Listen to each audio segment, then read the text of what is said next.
Hello and welcome to another edition of Motoring Northwest with me, Mark Stone, but not Ken the Cam. He's back in Lancashire glued to his computer, but what he's glued himself to it with, I'll leave you to work out.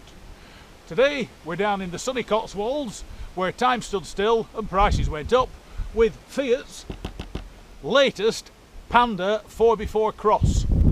Small, fun and funky, and internally an absolute fashion statement. This little car comes complete with a 1.3 diesel or a 1.3 petrol engine.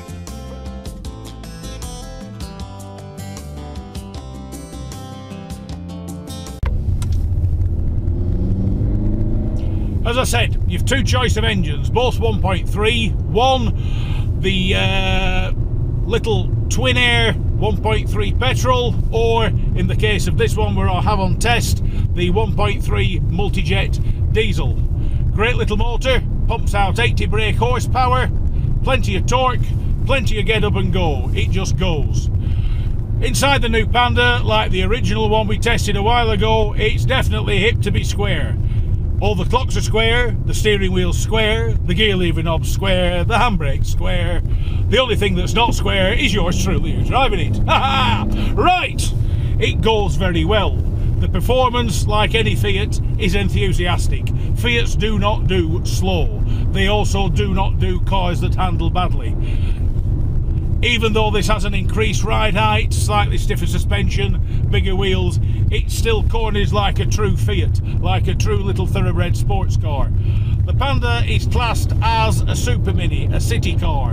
Hence, given the fact that the people that the car is aimed at, as I said, you've got the bronze coloured, brass coloured dashboard, you've got unique door trims to this particular model, there's bits and pieces. I said that you've traction control down here, which for most of the time you leave in fully automatic and the car will happily do it itself.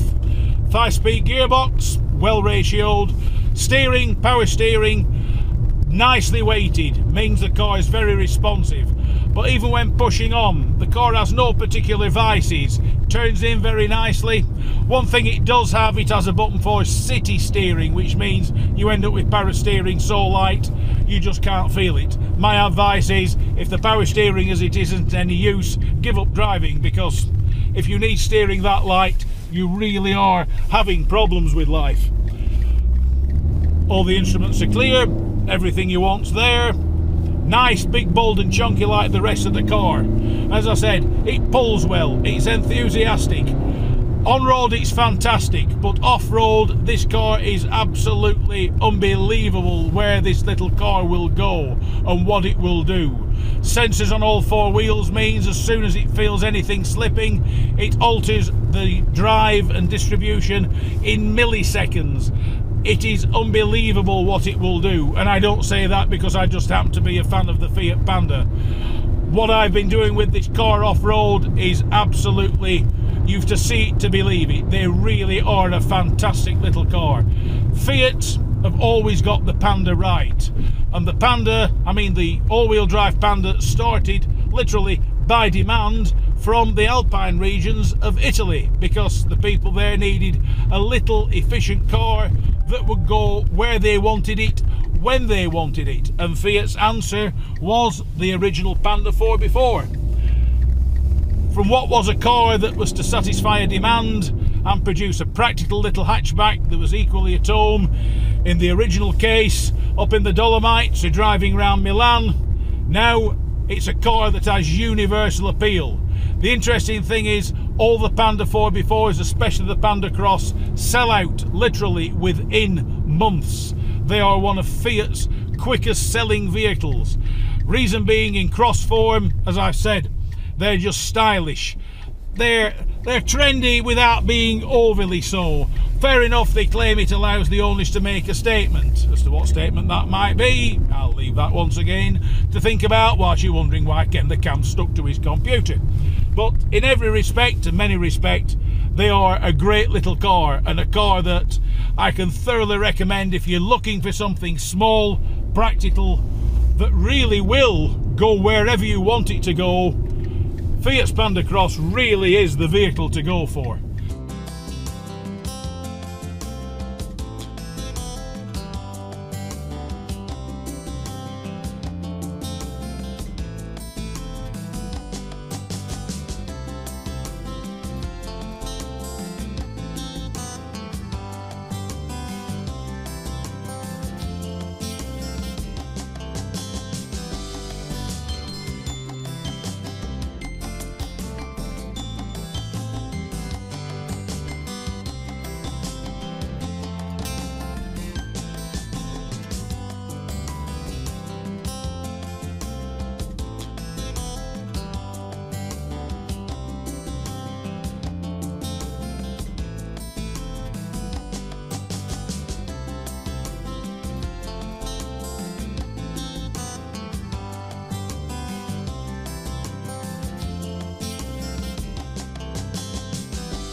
So from this edition of Motoring Northwest, until next time, safe driving and keep it shiny side up.